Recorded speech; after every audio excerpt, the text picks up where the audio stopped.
Hi everyone, welcome to my channel. ತಮ್ಮೆಲ್ಲರಿಗೂ ನಮ್ಮ ಚಾನಲ್ಗೆ ಸ್ವಾಗತವನ್ನು ಕೋರುತ್ತಾ ಇವತ್ತಿನ ವಿಡಿಯೋದಲ್ಲಿ ತಮ್ಮೊಂದಿಗೆ 2026-27ನೇ ಶೈಕ್ಷಣಿಕ ಸಾಲಿನ ವಿವಿಧ ಮೊರಾರ್ಜಿ ವಸತಿ ಶಾಲೆಗಳಲ್ಲಿ ಏಕಲವ್ಯ ಮಾದರಿ ವಸತಿ ಶಾಲೆಗಳ ಇಲ್ಲಿ 2026ರ ಎಕ್ಸಾಮ್ ಈಗಾಗಲೇ ಪೂರ್ಣಗೊಂಡಿರುತ್ತದೆ.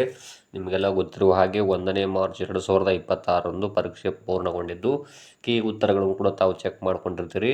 ಹಾಗಾದರೆ ಇಲ್ಲಿ ಕಟ್ ಆಫ್ ಮಾರ್ಕ್ಸ್ ಮತ್ತು ಸೀಟು ಹಂಚಿಕೆ ಹಾಗೂ ದಾಖಲಾತಿ ಯಾವ ರೀತಿ ನಡೆಯುತ್ತದೆ ಅನ್ನೋದನ್ನು ತಮ್ಮೊಂದಿಗೆ ಇವತ್ತು ಹಂಚಿಕೊಳ್ತಾ ಇದ್ದೀನಿ. ಇನ್ನು ತಾವುಗಳು ನಮ್ಮ ಚಾನಲ್ ಫಸ್ಟ್ ಟೈಮ್ ನೋಡ್ತಾ ಇದ್ದರೆ ನಮ್ಮ ಚಾನಲ್ ಸಬ್ಸ್ಕ್ರೈಬ್ ಆಗಿ ಅಂತ ತಿಳಿಸುತ್ತಾ, ಇಲ್ಲಿ ಪ್ರವೇಶ ಪರೀಕ್ಷೆಯಲ್ಲಿ ಅಭ್ಯರ್ಥಿಗಳು ಪಡೆದ ಅಂಕಗಳ ಆಧಾರದ ಮೇಲೆ ಶಾಲಾ ಮಟ್ಟದಲ್ಲಿ ಮೆರಿಟ್ ಪಟ್ಟಿಯನ್ನು ಸಿದ್ಧಪಡಿಸಿ ಶಾಲಾ ಮಟ್ಟದಲ್ಲಿ ಪರಿಶಿಷ್ಟ ವರ್ಗ ಬಾಲಕ ಬಾಲಕಿಯರು ಮತ್ತು ಇತರ ಮೀಸಲಾತಿಗೆ ಅನುಗುಣವಾಗಿ ಆನ್ಲೈನ್ ಸೀಟು ಹಂಚಿಕೆಗೆ ಕೆಲವೊಂದಿಷ್ಟು ಅಂಶಗಳನ್ನು ಪರಿಗಣಿಸಲಾಗುತ್ತದೆ. ಇಲ್ಲಿ ಅಭ್ಯರ್ಥಿಗಳು ಪ್ರವೇಶ ಪರೀಕ್ಷೆಯಲ್ಲಿ ಪಡೆದ ಅಂಕಗಳು ಮತ್ತು ಇಲ್ಲಿ ಅಭ್ಯರ್ಥಿಯು ಸೇರ ಬಯಸುವ ವಸತಿ ಶಾಲೆಗಳ ಶಾಲಾವಾರು ಆದ್ಯತೆ, ಅಭ್ಯರ್ಥಿಗೆ ಸರ್ಕಾರವು ನಿಗದಿಪಡಿಸಿದಂತಹ ಮೀಸಲಾತಿ, ಮೇಲ್ಕಂಡ ಅಂಶಗಳ ಆಧಾರದ ಮೇಲೆ ಸೀಟ್ ಮೆಟ್ರಿಕ್ ಸಿದ್ಧಪಡಿಸಿ ಗಣಕೀಕೃತ ಸ್ವಯಂ ಆಯ್ಕೆ ಕಂಪ್ಯೂಟರೈಸ್ಡ್ ಆಟೋ ಸೆಲೆಕ್ಷನ್ ಮೂಲಕ ಪಾರದರ್ಶಕವಾಗಿ ಇಲ್ಲಿ ಸೀಟು ಹಂಚಿಕೆಯನ್ನು ಮಾಡಲಾಗುತ್ತದೆ. ಇಲ್ಲಿ ಅಭ್ಯರ್ಥಿಯು ರಾಜ್ಯದಲ್ಲಿರುವ ಯಾವುದೇ ವಸತಿ ಶಾಲೆಗೆ ಪ್ರವೇಶ ಪಡೆಯಲು ಇಲ್ಲಿ ಎಲಿಜಿಬಲ್ ಇರ್ತಾರೆ. ಅರ್ಜಿ ಸಲ್ಲಿಸುವಾಗ ಅಭ್ಯರ್ಥಿಯು ತಾವು ಸೇರ ಬಯಸುವ ನಮೂದಿಸಿರುವ ವಸತಿ ಶಾಲೆಗಳ ಒಂದು ಆದ್ಯತಾ ಕ್ರಮವನ್ನು ಮತ್ತು ಇಲ್ಲಿ ಮೆರಿಟ್ ಕಮ್ ರೋಸ್ಟರ್ ಆಧಾರದ ಮೇಲೆ ವಿದ್ಯಾರ್ಥಿ ಬಯಸುವ ಶಾಲೆಯನ್ನು ಇಲ್ಲಿ ಡೈರೆಕ್ಟ್ ಆಗಿ ಸೆಲೆಕ್ಷನ್ ಮಾಡಲಾಗುತ್ತದೆ. ಹಾಗಾದರೆ ಇಲ್ಲಿ ಕಟ್ ಆಫ್ ಮಾರ್ಕ್ಸ್ ಬಗ್ಗೆ ತಮಗೆ ತಿಳಿಸಿಕೊಡೋದಾದರೆ, ನಿಮಗೆಲ್ಲ ಗೊತ್ತಿರುವ ಹಾಗೆ ಇಲ್ಲಿ ಒಟ್ಟಾರೆಯಾಗಿ ಕರ್ನಾಟಕ ರಾಜ್ಯದಲ್ಲಿ 2026-27ನೇ ಸಾಲಿನಲ್ಲಿ 12 ಏಕಲವ್ಯ ಮಾದರಿ ವಸತಿ ಶಾಲೆಗಳ 6ನೇ ತರಗತಿಯ ಒಟ್ಟು 720 ಸ್ಥಾನಗಳಲ್ಲಿ ಶೇಕಡ 100%ನಲ್ಲಿ ಪ್ರವೇಶ ಪರೀಕ್ಷೆ ಮೂಲಕವೇ ಹಂಚಿಕೆ ಮಾಡಲಾಗುತ್ತದೆ. ಆದರೆ ಇಲ್ಲಿ ಪ್ರವೇಶ ಪರೀಕ್ಷೆಗೆ ಸಂಬಂಧಪಟ್ಟಂತೆ ಇಲ್ಲಿ ಮೀಸಲಾತಿಗಳನ್ನು ನೋಡ್ತಾ ಹೋದರೆ ಪ್ರತಿಯೊಂದು ಶಾಲೆಯಲ್ಲಿ 60 ಸ್ಥಾನಗಳಿದ್ದು ಅದರಲ್ಲಿ ಪರಿಶಿಷ್ಟ ಪಂಗಡದ ವಿದ್ಯಾರ್ಥಿಗಳು ಶೇಕಡ 80ರಷ್ಟು ಅಂದರೆ 48 ಸ್ಥಾನಗಳು. ಇನ್ನು ಇಲ್ಲಿ ನೈಜ ದುರ್ಬಲ ಬುಡಕಟ್ಟು ಸಮುದಾಯದ ವಿದ್ಯಾರ್ಥಿಗಳು ಇಲ್ಲಿ 5% ಅಂದರೆ 3 ಸ್ಥಾನಗಳು. ಇಲ್ಲಿ ಅರೆ ಅಲೆಮಾರಿ ವಿದ್ಯಾರ್ಥಿಗಳಿಗೆ 3% ಇದೆ, ಅಂದರೆ ಇಲ್ಲಿ 5%, ಆದರೆ ಸಂಖ್ಯೆ ನೋಡಿದಾಗ 3 ವಿದ್ಯಾರ್ಥಿಗಳು.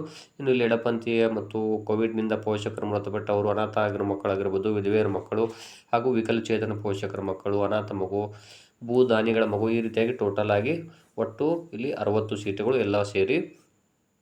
ಹಾಗಾದರೆ ಇಲ್ಲಿ ಆಯ್ಕೆ ಪ್ರಕ್ರಿಯೆಯನ್ನು ನೋಡಿದ್ವಿ. ಈಗ ಕಟ್ ಆಫ್ ಮಾರ್ಕ್ಸ್ ಬಗ್ಗೆ ತಮಗೆ ತಿಳಿಸಿಕೊಡೋದಾದರೆ, ಒಟ್ಟಾರೆಯಾಗಿ ಕರ್ನಾಟಕ ರಾಜ್ಯದಲ್ಲಿರುವ 12 ಏಕಲವ್ಯ ಮಾದರಿ ವಸತಿ ಶಾಲೆಗಳ ಮೊದಲನೇದಾಗಿ ತಮಗೆ ಇಲ್ಲಿ ಈ ವರ್ಷದ ಕಟ್ ಆಫ್ ಮಾರ್ಕ್ಸ್ ತಿಳಿದುಕೊಡೋದಕ್ಕಿಂತ ಪೂರ್ವದಲ್ಲಿ ಕಳೆದ ವರ್ಷ ಎಷ್ಟು ಕಟ್ ಆಫ್ ಮಾರ್ಕ್ಸ್ ನಿಂತಿತ್ತು. ಈ ವರ್ಷ ಪ್ರಶ್ನೆ ಪತ್ರಿಕೆ ಬಹಳಷ್ಟು ಕಠಿಣ ಇತ್ತು. ಹಾಗಾಗಿ ಇಲ್ಲಿ ಕಟ್ ಆಫ್ ಮಾರ್ಕ್ಸ್ ಕಡಿಮೆ ನಿಲ್ಲುವಂಥ ಚಾನ್ಸಸ್ ಇರುತ್ತದೆ. ಆದರೆ ಕಳೆದ ವರ್ಷ ನೋಡ್ತಾ ಹೋದರೆ ಇಲ್ಲಿ ಒಟ್ಟು 12 ಜಿಲ್ಲೆಗಳನ್ನು ನೋಡ್ತಾ ಹೋಗೋಣ. ಇಲ್ಲಿ ನೋಡ್ಬೋದು 2025-26ನೇ ಸಾಲಿನಲ್ಲಿ ಮೊದಲನೇದಾಗಿ ಚಿಕ್ಕಮಗಳೂರು ಜಿಲ್ಲೆ ನೋಡ್ಬೋದು. ಇಲ್ಲಿ ಬಾಲಕ ಗಂಡು ಮತ್ತು ಹೆಣ್ಣು ಏನು ಕೊಟ್ಟಿದ್ದೀವಿ. ಇಲ್ಲಿ 78 ಅಂಕಗಳು, ಬಾಲಕಿ 76. ಕೊಡಗು ಜಿಲ್ಲೆ 76 ಅಂಕಗಳು, ಬಾಲಕಿ 78. ಬೆಳಗಾವಿ ಬಾಲಕ 85, ಬಾಲಕಿ 70. ಬಳ್ಳಾರಿ 79. ರಾಯಚೂರು 79, 78. ಯಾದಗಿರಿ 74, 74. ಚಿತ್ರದುರ್ಗ 79, 77. ತುಮಕೂರು 76, 75. ಮೈಸೂರು 74, 72. ಕೋಲಾರ 76, 74. ಚಾಮರಾಜನಗರ 74, 72. ಕಲಬುರಗಿ 79, 79. ಇನ್ನು ವಿಶೇಷ ವರ್ಗದವ್ರದ್ದು ನೋಡೋಣ. ಹಾಗಾದರೆ ಇಲ್ಲಿ ಚಿಕ್ಕಮಗಳೂರು 48, 58. ಕೊಡಗು 24 ಅಂಕಗಳು, 5 ಅಂಕಗಳು. ಬೆಳಗಾವಿ 36, 41. ಬಳ್ಳಾರಿ 31, 42. ರಾಯಚೂರು 6, 7. ಯಾದಗಿರಿ 30 ಅಂಕಗಳು, ಬಾಲಕಿ 29. ಚಿತ್ರದುರ್ಗ 22 ಬಾಲಕ, 5 ಬಾಲಕಿ. ತುಮಕೂರು 33, 37. ಮೈಸೂರು ಜಿಲ್ಲೆ ನೋಡ್ತಾ ಹೋದಾಗ 64 ಬಾಲಕ, 62 ಬಾಲಕಿ. ಕೋಲಾರ 9, 27. ಚಾಮರಾಜನಗರ 61 ಬಾಲಕ, 60 ಬಾಲಕಿ. ಇನ್ನು ಕಲಬುರಗಿ 30 ಬಾಲಕ, 22 ಬಾಲಕಿ. ಈ ರೀತಿಯಾಗಿ ಕಳೆದ ವರ್ಷದ ಕಟ್ ಆಫ್ ಮಾರ್ಕ್ಸ್ ಇಷ್ಟಿತ್ತು. ಅಂದರೆ ಇಲ್ಲಿ ಈ 12 ವಸತಿ ಶಾಲೆಗಳೇನಿದಾವಲ್ಲ, 12 ಜಿಲ್ಲೆಗಳ ಏಕಲವ್ಯ ಮಾದರಿ ವಸತಿ ಶಾಲೆಗಳಲ್ಲಿ ಎಷ್ಟು ಕಡಿಮೆ ಅಂಕ ಅಂದರೆ ಲಾಸ್ಟ್ ಏನಂತೀವಿ ನಾವು, ಕಡಿಮೆ ಅಂಕ ಪಡೆದಂತಹ ವಿದ್ಯಾರ್ಥಿಗಳು ಕನಿಷ್ಠ ಇಷ್ಟು ಪಡೆದವರು ಆಯ್ಕೆಯಾದಂತಹ ಉದಾಹರಣೆ ಇದು ಕಳೆದ ವರ್ಷದ್ದು.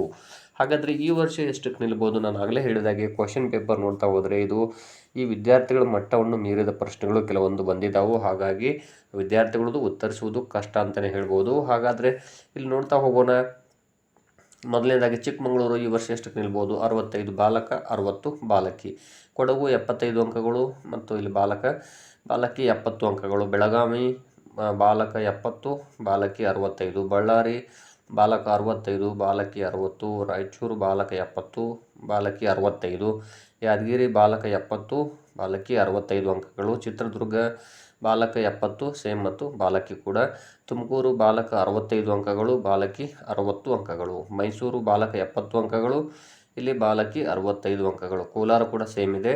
ಇನ್ನು ಚಾಮರಾಜನಗರ 70 70, ಕಲಬುರಗಿ 70 ಬಾಲಕ 65 ಬಾಲಕಿ. ಇನ್ನು ವಿಶೇಷ ವರ್ಗದವು ನೋಡ್ತಾ ಹೋದಾಗ ಚಿಕ್ಕಮಗಳೂರು ಬಾಲಕ 45 ಅಂಕಗಳು, ಬಾಲಕಿ ಕೂಡ ಸೇಮ್, ಕೊಡಗು ಸೇಮ್ 20 20, ಬೆಳಗಾವಿ 30 35, ಇನ್ನು ಬಳ್ಳಾರಿ ಬಾಲಕ 30 ಅಂಕಗಳನ್ನು ಪಡೆದು ಆಯ್ಕೆಯಾಗಬಹುದು, ಬಾಲಕಿ 35 ಅಂಕಗಳು.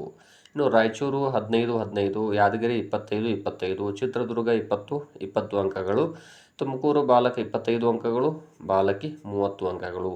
ಮೈಸೂರು ಜಿಲ್ಲೆ ನೋಡ್ತಾ ಹೋದಾಗ ಬಾಲಕಿ 55 ಅಂಕಗಳು, ಬಾಲಕ 45 ಅಂಕಗಳು. ಇನ್ನು ಕೋಲಾರ ಜಿಲ್ಲೆ ನೋಡ್ತಾ ಹೋದಾಗ ಬಾಲಕ 25 ಅಂಕಗಳು, ಸೇಮ್ ಬಾಲಕಿ ಕೂಡ. ಇನ್ನು ಚಾಮರಾಜನಗರ 55 50, ಕಲಬುರಗಿ 25 20 ಅಂಕಗಳು. ಈ ರೀತಿಯಾಗಿ ಈ ವರ್ಷದ ಒಂದು ಕಟ್ ಆಫ್ ಮಾರ್ಕ್ಸ್ ಇಷ್ಟಕ್ಕೆ ನಿಲ್ಲಬಹುದು ಎನ್ನುವಂತಹ ಒಂದು ಅನಿಸಿಕೆ ನನ್ನದು. ಏಕೆಂದರೆ ಕಳೆದ ವರ್ಷದ ಕ್ವಶನ್ ಪೇಪರ್ ಬಹಳಷ್ಟು ಈಸಿ ಇತ್ತು, ಹೀಗಾಗಿ ಸಾಕಷ್ಟು ಹೆಚ್ಚಿಗೆ ಅಂಕಗಳನ್ನು ಪಡೆದವರು ಆಯ್ಕೆಯಾಗಿದ್ದರು. ಬಟ್ ಈ ವರ್ಷ ಕ್ವಶನ್ ಪೇಪರ್ ಸ್ವಲ್ಪ ಟಫ್ ಇರುವುದರಿಂದ ವಿದ್ಯಾರ್ಥಿಗಳ ಮನೋಮಟ್ಟ ಮೀರಿದ ಪ್ರಶ್ನೆಗಳು ಕೆಲವೊಂದು ಬಂದಿರುವುದರಿಂದಾಗಿ ಕಡಿಮೆ ಅಂಕಗಳನ್ನು ಪಡೆದು ಇಲ್ಲಿ ಆಯ್ಕೆಯಾಗುವಂಥ ಚಾನ್ಸಸ್ ಈ ವರ್ಷ ಇರುತ್ತದೆ ಅಂತ ಹೇಳ್ತಾ ಇದ್ದೀನಿ. ಧನ್ಯವಾದಗಳು.